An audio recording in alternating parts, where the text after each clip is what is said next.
Assalamualaikum warahmatullahi wabarakatuh. Saya Sin Kamal Yunan dari Fakultas Ilmu Komputer, jurusan Sistem Informasi. Nah, kali ini saya ingin menjelaskan atau memberi materi kepada kalian semua tentang teknologi basis data atau database. Nah, jadi di antara kalian ada yang tahu belum apa itu database atau basis data lah, atau basic-basicnya gitu loh. Nih, kita lanjut ya. Nah, basis data atau database. Basis data itu adalah kumpulan data yang terorganisasi sehingga mudah disimpan, dikelola, dan dapat diakses.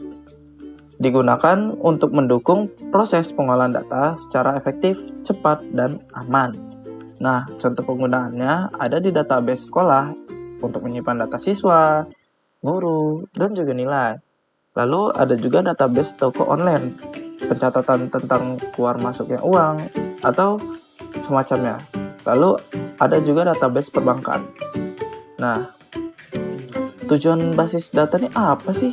Nah, tujuannya itu mengurangi duplikasi data, menjaga konsistensi dan akurasi data, memudahkan pencarian dan pengolahan data, menjamin keamanan dan akses terkontrol, dan memfasilitasi berbagi data antar pengguna atau aplikasi.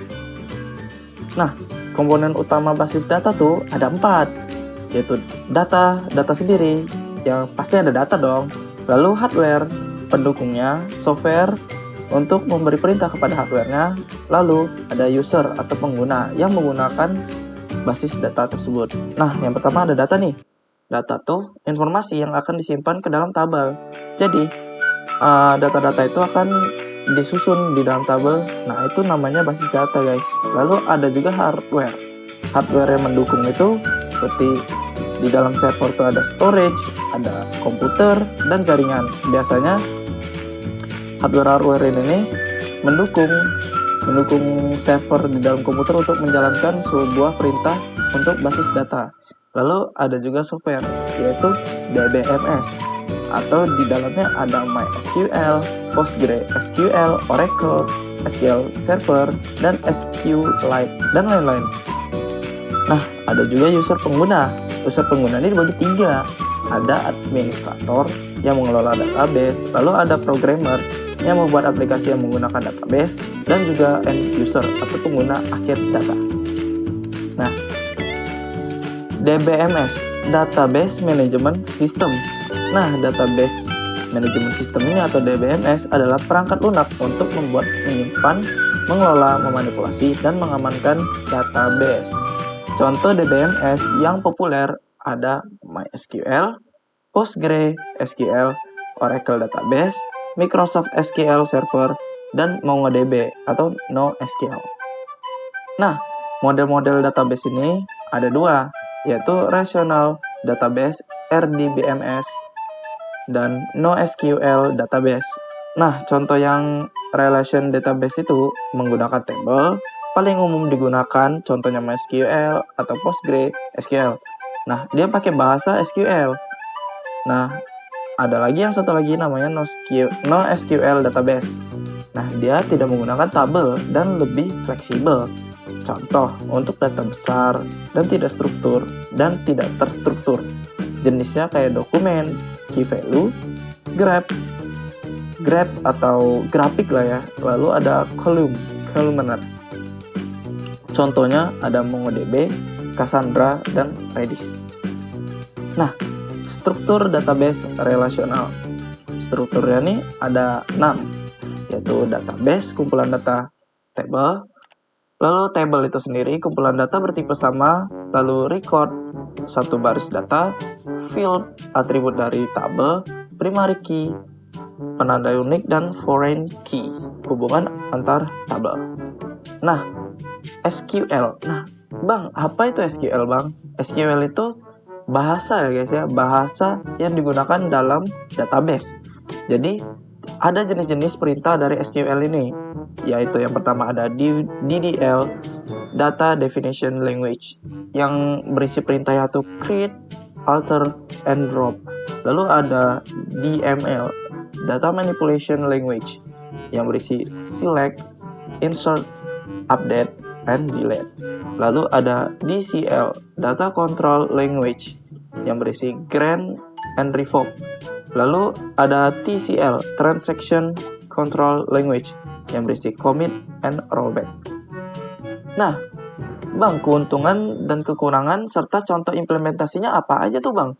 Nah, keuntungan menggunakan database itu yaitu penyimpanan data lebih terstruktur, jadi lebih tersusun. Lalu ada juga akses data lebih cepat karena sudah tersusun tadi kan, jadi kita lebih mudah untuk mengaksesnya.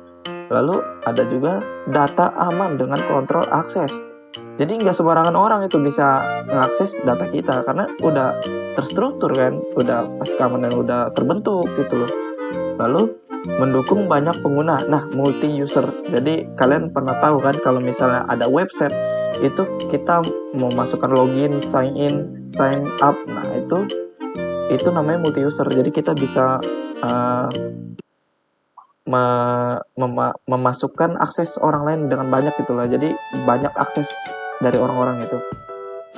Lalu mudah dikembangkan atau scalable. Kalau dalam bahasa kami itu lebih disebut dengan open source ya. Nah, terus kekurangan database. Kekurangannya ini membutuhkan perangkat dan pengelolaan khusus. Nah, ini nih kita butuh kayak suatu komputer yang memiliki hardware tertentu gitu loh, dan software tertentu. Lalu instalasi dan pemeliharaannya cukup kompleks, jadi agak rumit lah ya kalau misalnya kita mau pakai database ini. Lalu bisa jadi membutuhkan biaya yang besar seperti server dan lisensi. Nah, bahasa-bahasa database itu ada yang pakai lisensi guys, atau nggak freeware gitu loh. Jadi mereka harus bayar dulu untuk mendapatkan suatu framework database tersebut. Jadi ya di situ lumayan besar ya kita mengeluarkan biaya. Nah, contoh implementasi database ini kita ambil contoh kayak absensi sekolah, terus ada e-commerce kayak Shopee, apalagi Tokopedia, terus OLX dan semacamnya. Lalu ada perbankan, Dana, GoPay, terus apalagi ada BCA Mobile dan lain-lain. Lalu ada aplikasi media sosial. Nah, ini kalian tahu pasti TikTok ya kan, ya itu kalian banget itu. Lalu ada rumah sakit. Nah, ini rumah sakit ini juga membutuhkan database kalau kalian mau tahu. Jadi data-data pasien atau data-data obat itu disimpan di dalam database di rumah sakit. Jadi kalau misalnya rumah sakit itu nggak ada database, mereka akan kewalahan loh. Nah, lalu pemerintah juga ini pakai database, cuman gimana ya, mereka menggunakan database itu agak kurang bagus ya. Jadi banyak data penduduk tuh klik atau banyak yang kesebar gitu data-datanya, atau kesebar terus diperjualbelikan banyak kan. Nah, jadi kesimpulannya, database itu berperan sangat penting di era digital untuk menyimpan, mengelola, dan memproses data dalam berbagai aplikasi. Database akan membantu dalam pengembangan sistem informasi, analisis data, dan teknologi modern lainnya. Nah, mungkin itu saja pengenalan tentang database dari saya. Mungkin saya ada salah kata, saya mohon maaf. Terima kasih sudah menyaksikan jurnal learning saya. Saya akhiri. Wassalamualaikum warahmatullahi wabarakatuh.